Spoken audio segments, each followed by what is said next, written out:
Student, मैं Akhilesh Dwivedi civil jobs academy के YouTube channel में आप सभी का बहुत बहुत स्वागत करता हूं। आज मैं पुनः आप लोगों के समक्ष उपस्थित हूं एक नए विषय के साथ, और ये विषय है एनपीपीएससी द्वारा जारी किया गया 2024 के लिए नया विज्ञापन। ये जो विज्ञापन जारी किया गया है ये राज्य सिविल सेवा परीक्षा और राज्य वन सेवा परीक्षा 2024 के लिए किया गया है। इसका विज्ञापन डिस्प्ले किया हुआ है मैंने, आप देख सकते हैं। इसमें डेट दी गई हैं, जैसे इसका विज्ञापन क्रमांक यहाँ पर दिया गया है, इसकी दिनांक है यानी कल की दिनांक है इसमें 30 दिसंबर 2023 को ये जारी हुआ है। और इसमें ऑनलाइन आवेदन का जो समय है 19 जनवरी से ये स्टार्ट होगा और 18 फरवरी तक ये प्रक्रिया आवेदन की चलेगी। अंतिम तिथि 18 फरवरी है, ये ऊपर आप दी हुई है। और प्रवेश पत्र जो है आपको उपलब्ध होंगे 20 अप्रैल से उपलब्ध होना स्टार्ट होंगे। और जो एग्ज़ाम की डेट है वो 28 अप्रैल संडे यहाँ पर दी गई है ना। बाकी पूरी जो प्रक्रिया है एग्ज़ाम की वो सबको पता है। 2 पेपर इसमें होते हैं, एक जीएस का होता है, एक सीसेट का होता है। जीएस का जो पेपर होगा वो 10 बजे से स्टार्ट होगा सुबह और 2 घंटे का रहेगा यानी 12 बजे तक चलेगा। सीसेट का दूसरा पेपर होगा जो 2:15 से स्टार्ट होके और 4:15 तक 2 घंटे का रहेगा। तो ये पूरी प्रक्रिया यहाँ पर दी गई है। आप आयोग की जो ऑफिशियल वेबसाइट है उसमें जा कर के वहाँ पर आप देख सकते हैं। इसमें फिर पदों की संख्या यहाँ पर दी गई है। टोटल जो पद इसमें दिए गए हैं वो 60 यानी 60 पद हैं। इसमें डिप्टी कलेक्टर के 15 हैं टोटल, डीएसपी के हैं 22 और मुख्य नगर पालिका अधिकारी श्रेणी खा इसके केवल एक ही पद है इसका। अतिरिक्त सहायक विकास आयुक्त इसके 7 पद हैं, जनरल पंचायत सीओ होता है ये। वाणिज्यिक कर निरीक्षक सीटीआई की 10 पोस्ट हैं।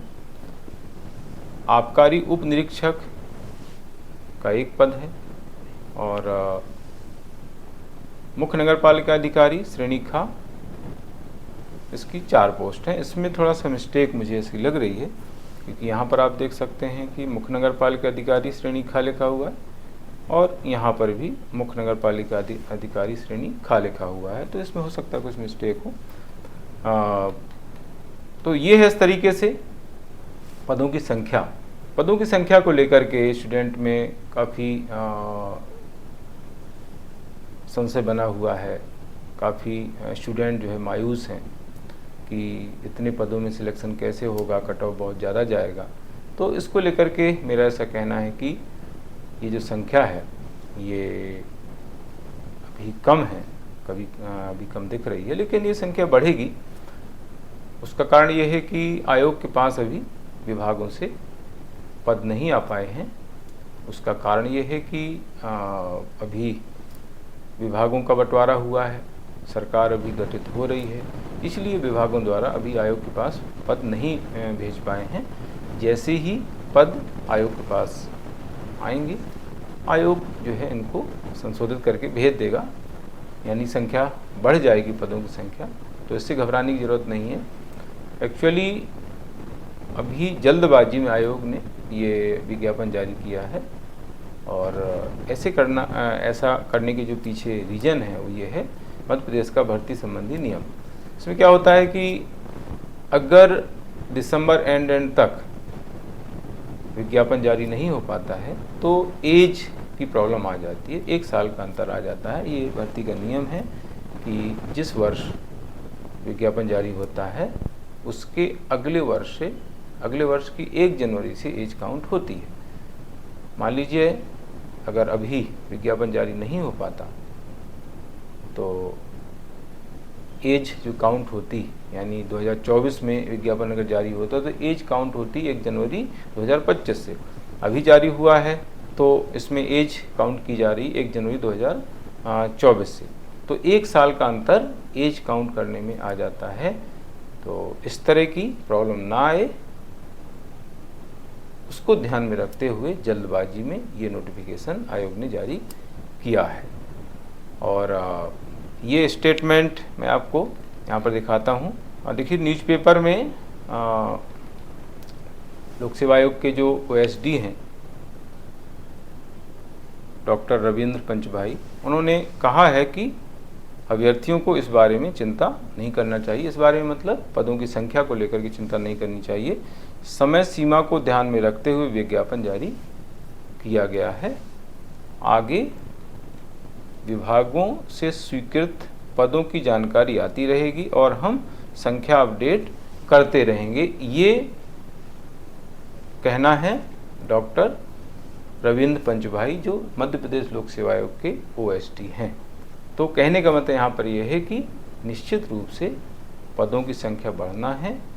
ये संख्या कितनी होगी इसके बारे में कुछ भी अभी नहीं बता सकते हैं, लेकिन आप ये मान सकते हैं कि 250 से 300 पोस्ट तक हो सकती हैं, ऐसी संभावना मानी जा सकती है। अभी पोस्ट ज़्यादा नहीं आ पाई हैं आयोग के पास, इसलिए आयोग ने 60 पोस्ट का विज्ञापन जारी किया हुआ है। एक और इम्पॉर्टेंट बात इसमें यह है कि राज्य वन सेवा संबंधित पोस्ट भी इसमें आई हैं, और ये है 14 पदों के लिए राज्य वन सेवा होगी। इसमें भी पोस्ट अभी बढ़ जाएंगी, बढ़ने की संभावना यहाँ पर भी बनती है। जहाँ तक परीक्षा की बात है, तो वो परीक्षा 28 अप्रैल की इसमें डेट दी गई है।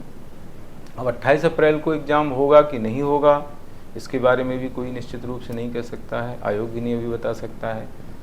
लेकिन मुझे ऐसा लगता है कि चूँकि उस समय लोकसभा का इलेक्शन रहेगा और ये जो चुनाव होता है पूरे भारत में होता है, बड़े लेवल पर होता है, तो इसको ध्यान में रखते हुए मुझे ऐसा लगता है कि ये एग्ज़ाम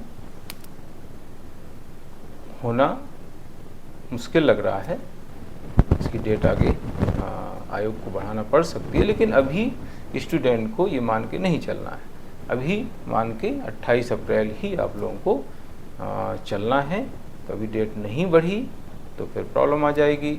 एक संभावना मैंने व्यक्त की है कि ये डेट आगे बढ़ सकती है, लेकिन अभी फ़िलहाल 28 अप्रैल की डेट ही मानी जाएगी। तो इस तरीके से विज्ञापन जारी हो चुका है और आयोग द्वारा बैक टू बैक जो आयोग की गतिविधियाँ चल रही हैं, उससे जो है स्टूडेंट में उत्साह आ गया है और आना भी चाहिए, क्योंकि लगातार जो है कुछ ना कुछ एक्टिविटी हो रही है। अभी 2021 का मेंस का रिजल्ट आया, कुछ समय पहले जो है 2019 का फाइनल रिजल्ट आया, और अभी विज्ञापन जारी हो चुका है। 8 जनवरी से 2022 का मेंस है ना, और मार्च में 2023 का मेंस है। तो इस तरीके से जो है लगातार एग्ज़ाम आगे हैं स्टूडेंट के, इसलिए स्टूडेंट को लगातार लगे रहना चाहिए। और मैं समझता हूँ कि लगातार जो स्टूडेंट लगा रहेगा, रेगुलर प्रयास करेगा, उसका निश्चित रूप से सिलेक्शन होगा। इसलिए आप लोग लगे रहें, लगातार प्रयास करते रहें, निश्चित रूप से एक दिन आप लोग सफल होंगे और अच्छी पोस्ट को प्राप्त करेंगे। तो आज इतना ही। आप सभी को नए वर्ष की बहुत बहुत शुभकामनाएं। आप सभी के लिए नया वर्ष मंगलमय हो, नई सफलता लेकर आए, बड़ी सफलता लेकर आए। सभी को आगामी एग्जाम्स के लिए बहुत बहुत शुभकामनाएं। आपका दिन शुभ हो। Good luck. Thank you.